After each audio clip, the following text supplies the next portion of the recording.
I woke to an emptiness on my head that shouldn't have been there.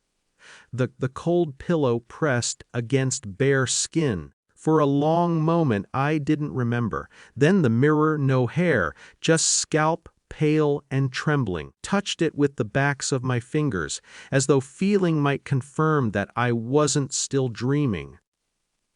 But I was awake, too awake. Remembered snippets.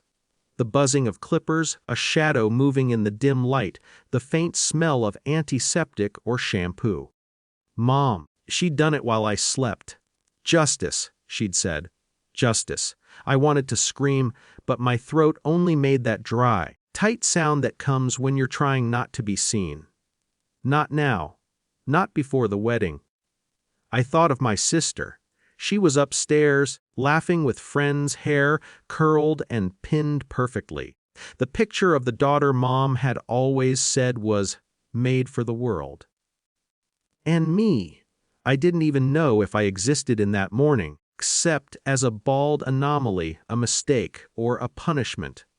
There was a faint memory from when we were children. Mom had a favorite way of measuring love, of doling attention like coins at a market stall. A recital where my notes trembled ignored, perfect report card glanced at, then discarded.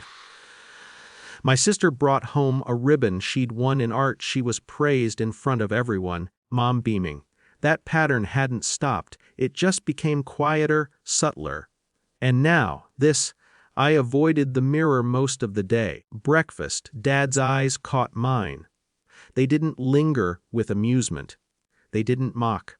He said, quietly but with weight, now maybe someone will finally pity you.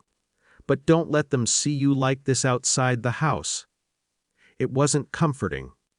It wasn't a hug, wasn't encouragement, but it was a boundary, a small, tangible intervention. For the first time, someone else was making a choice that wasn't Mom's. My powerlessness shifted slightly, not because I had gained control, because someone had enforced it for me. The house was a blur of satin and laughter. I moved through the morning like a ghost, watching hairpins and corsages, smelling flowers that weren't mine. People noticed, of course. Some whispered, some looked away quickly, stared too long. I felt their eyes like a hand on my skull, pressing down. The attention was unwanted, unearned, unmistakably tied to shame. But I could not stop myself from noticing that, for the first time in years, held the center of someone else's gaze, even if it was uncomfortable. Mom's voice drifted by once, light and sharp. It's only fair. You never needed to be prettier than your sister. The words should have stung harder, but I felt only the strange, muted echo of them. Justice. The repetition made them hollow. I remembered another memory, unbidden. My sister's hair brushing against mine as we walked down the driveway, hands fumbling in her curls because mine were never long enough to matter. I had always been second in line, quite invisible but never the focal point. Today that had shifted, not triumphantly, not joyfully, just shifted. The wedding began. Sat at the back, a silent observer, bald and conspicuous.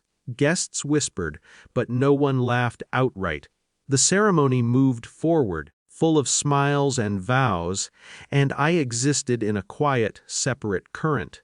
Dad's protective words kept me from being completely exposed. Attention was mine, whether I wanted it or not.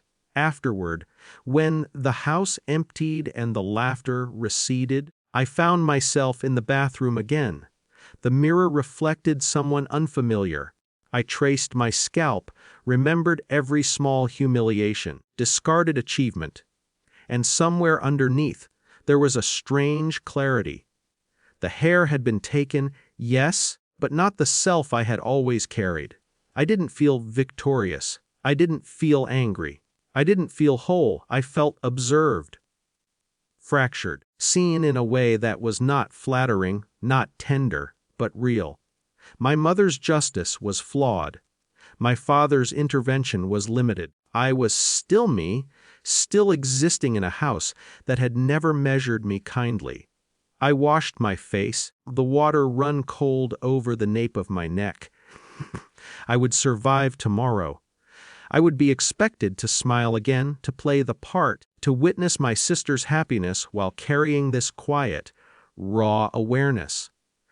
I would, because I always had, and yet, for the first time, carried it with a sort of fractured dignity, knowing someone had intervened, even if imperfectly, that the rules of attention could bend, even for a moment, in my favor, and maybe that was all I could hope for, the fragile acknowledgement that I existed not as a shadow, but as something that mattered, briefly, quietly, and ambiguously.